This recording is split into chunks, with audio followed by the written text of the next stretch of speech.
From the vast savannas of the Sahel to the dusty trade routes of Kano, from caravan towns humming with scholars to battlefields that forged destiny, this is the story of one of Africa's most powerful and enduring empires.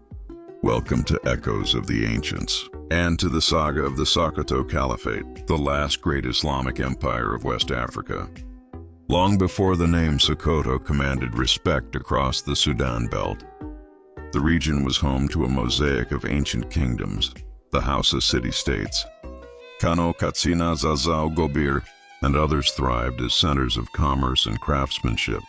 By the 18th century, these city-states had become wealthy through trans-Saharan trade, exporting leather, textiles, slaves, and gold.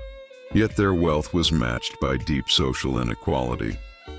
Rulers taxed heavily, wars between states were frequent, and Islamic practice had blended with indigenous traditions. The faith was present, but reformers felt its spirit had dimmed.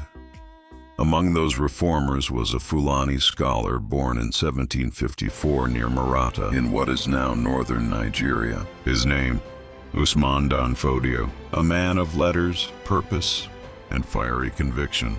He would soon ignite a movement that changed the destiny of an entire region. Usman dan Fodio was not born a conqueror, he was a teacher, a malam who preached moral renewal and true adherence to Islamic principles. In the late 1700s, his sermons in Gobir attracted scholars, peasants and nomads alike.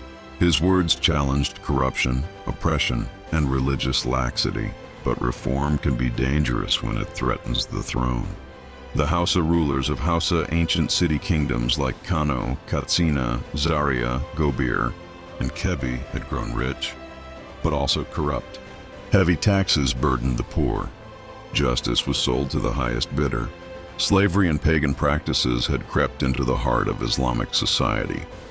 Usman ibn Fudi was raised in a world of learning. By his youth, he had mastered Arabic, Islamic law, and theology.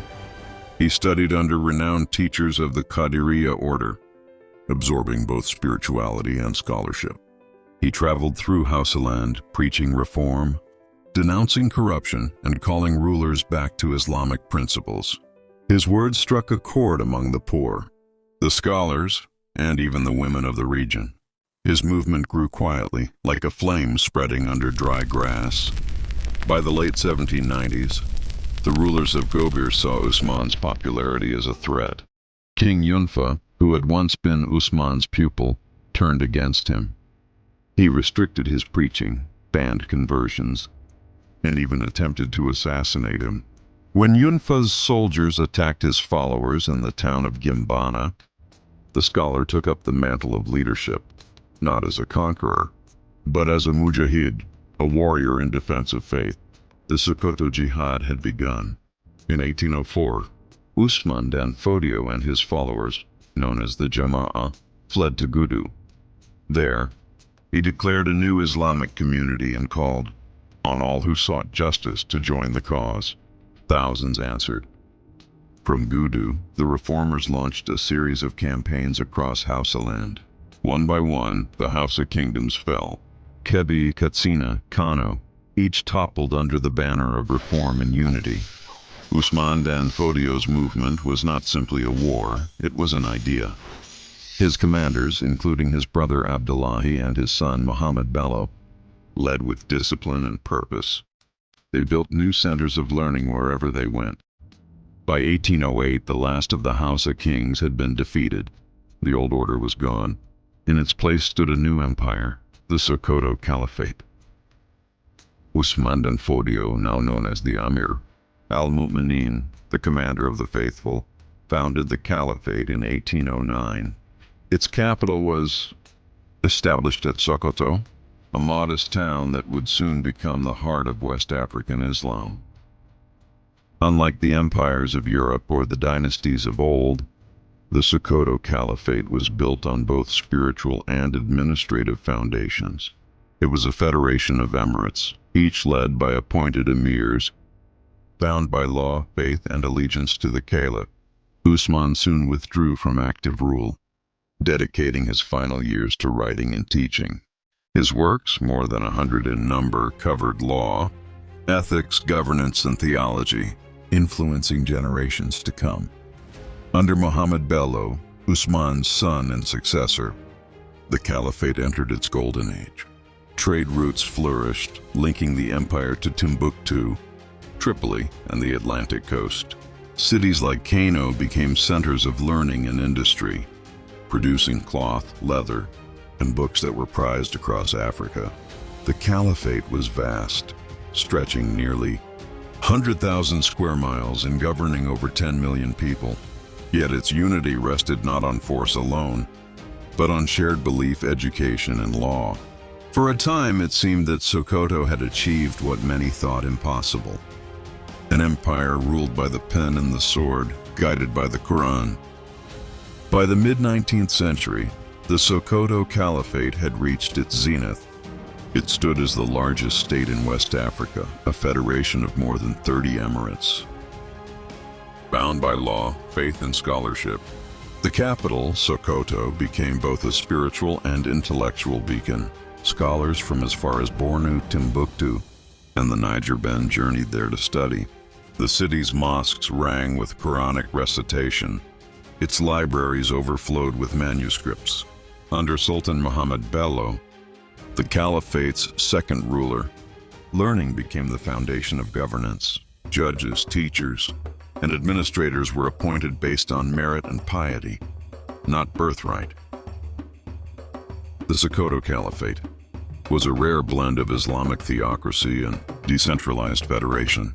Each emirate enjoyed autonomy, but all swore allegiance to the caliph and followed Sharia as interpreted by the scholars of Sokoto. At the heart of this system lay the concept of maslaha, the pursuit of public good. Judges resolved disputes with fairness, taxation was standardized, and justice was expected to serve even the humblest farmer. This commitment to moral order earned the caliphate legitimacy that no sword alone could secure. The caliphate's wealth did not come from plunder, but from trade and production. Kano's weavers produced some of the finest dyed cloth in Africa. Zaria's leatherwork reached markets in North Africa. Agricultural reform spread new methods of irrigation and animal husbandry. Across the empire, caravan routes connected farmers, artisans, and merchants to the wider Islamic world. Slaves, though part of the economy, were often integrated into households or used in agriculture, a practice that drew later criticism, but was regulated by religious law. But the empire was not without its contradictions. The institution of slavery, inherited from earlier Hausa and Islamic traditions, expanded under the caliphate. Enslaved labor supported agriculture and administration. By some estimates, up to 2 million people lived in bondage, a stark reminder that even empires of faith could be bound by the ethics of their age. To travelers and traders, the caliphate appeared orderly, learned, and devout, a realm sustained by the rhythm of prayer, study, and commerce. Unlike many contemporary empires, the Sokoto Caliphate valued the education of women.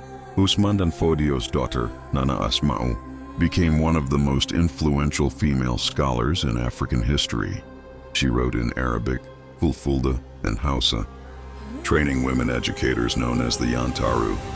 Those who gathered together, they spread literacy and religious knowledge across the empire's farthest frontiers. Her legacy became the Caliphate's silent revolution, a movement that empowered minds even as swords secured borders. To the east, the Kanem-Bornu Empire remained independent but wary. To the south, Yoruba kingdoms traded intermittently. Diplomacy and trade rather than conquest defined these relationships. Yet beneath the surface, new threats brewed. In the late 19th century, the age of European imperialism was closing in. Explorers began mapping the interior, followed swiftly by armies and flags. The Sokoto leadership, proud and secure, underestimated the storm that was about to sweep across Africa. By the 1890s, the British, French, and Germans had divided West Africa on European maps. lines drawn without knowledge or consent of the peoples who lived there. Northern Nigeria was declared a British protectorate, though Sokoto's rulers never agreed to such terms. In 1903, British forces under Frederick Lugard marched on Sokoto. The Caliph, Atahiru I, refused to surrender the Caliphate's independence. He and his followers fled, determined to continue the jihad in exile. Atahiru's flight ended tragically in Burma, where he and his loyalists were killed. The Sokoto Caliphate, after a century of rule, was no more. Though the Caliphate's political power fell, its spiritual and intellectual influence endured. The British established the Sokoto Sultanate Council, recognizing the Sultan's authority in religious and cultural matters, a compromise that allowed continuity beneath colonial rule. Islam remained deeply rooted in northern Nigeria, its law, education, and identity shaped by the memory of the Caliphate. The Emirates survived, not as sovereign states, but as cultural beacons linking the past to the present. Even today, the Sokoto Sultanate remains a voice of moral guidance, the living echo of a vanished empire.